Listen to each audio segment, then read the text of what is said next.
Welcome to the world where the only thing sadder than this girl's love life is the fact that she still believes in it.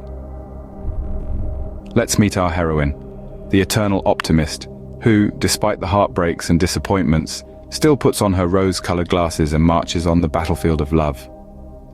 She has an impressive track record of disastrous dating experiences, each one more tragicomic than the last. There was the guy who brought his mother on their first date.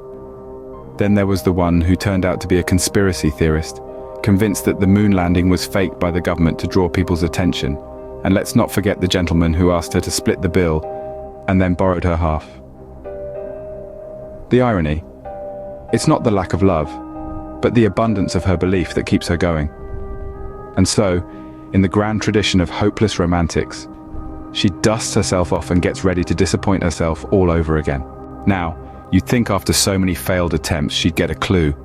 But no, our girl here is a glutton for punishment.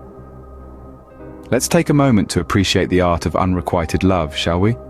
It's like a performance art piece, where the performer throws themselves off a cliff, only to bounce back up and do it all over again. It's a fascinating spectacle, really. Our protagonist, let's call her Jane, has developed quite a knack for this. Jane, bless her heart, has the uncanny ability to fall for people who are about as right for her as a porcupine is for a balloon animal. It's as if her heart has a homing beacon for disaster. Each of Jane's crushes is a new chapter in her encyclopedia of romantic misadventures. There was the guy who couldn't remember her name, the one who thought she was mentally unavailable, and let's not forget the one who was more interested in her brother. But Jane, ever the optimist, just dusts herself off, and without missing a beat, jumps right back into the fray. It's like watching a bird repeatedly fly into a window. You want to look away, but the sheer stubbornness of the creature keeps you riveted. Jane's relentless pursuit of love, despite all evidence pointing to its non-existence, is nothing short of awe-inspiring. But don't mistake her for a hopeless romantic. Jane's not waiting for Prince Charming to sweep her off her feet. Oh no, Jane's more of a knight in slightly tarnished armor kind of gal. The kind of guy who's a little rough around the edges, maybe even carrying some baggage. You know, the kind of baggage that would make an airport security officer break out in cold sweat. And yet, Jane persists. She's like a moth to a flame, except the flame is a dumpster fire, and the moth is wearing gasoline-soaked wings. And as she falls for yet another inappropriate suitor, we can't help but wonder, does she have a broken heart or a broken radar? But fear not, dear viewers, our tale of woe has a silver or rather furry lining. As our heroine's heart grew heavier with each failed romance, she found herself craving a different kind of companionship, one that required less conversation, less compromise, and definitely less emotional upheaval. And so, she turned her eyes to the animal kingdom.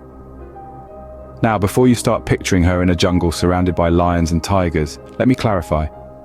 She didn't go that wild. Instead, she embraced the more domesticated, less likely to eat you in your sleep kind of creature's cat. Ah yes, the road to becoming a cat lady is paved with good intentions and a whole lot of catnip. And our girl here, she dove headfirst into it. She adopted not one, not two, but 10 feline companions, each one with a personality as unique as the failed romances she'd left behind. There was Whiskers, the aloof one, reminding her of her first love, who was just as indifferent. Then, Mittens, the needy one, mirroring that overly clingy ex. And let's not forget, Socks, the lazy one. He was eerily similar to that couch potato she once dated. Ironically, she found more comfort in the company of these whiskered creatures than she ever did with her human counterparts. The purring became her serenade, the furballs her steady companions, and the occasional scratches, well, they were far less painful than the heartbreaks she'd endured. She found herself laughing more, crying less, and for the first time in a long while she was content. She had her army of cats, and it seemed like they had her. No judgments, no expectations, just pure, unadulterated love. And so she traded in her dreams of Prince Charming for a life of purring and furballs. Because let's face it, cats are much less likely to break your heart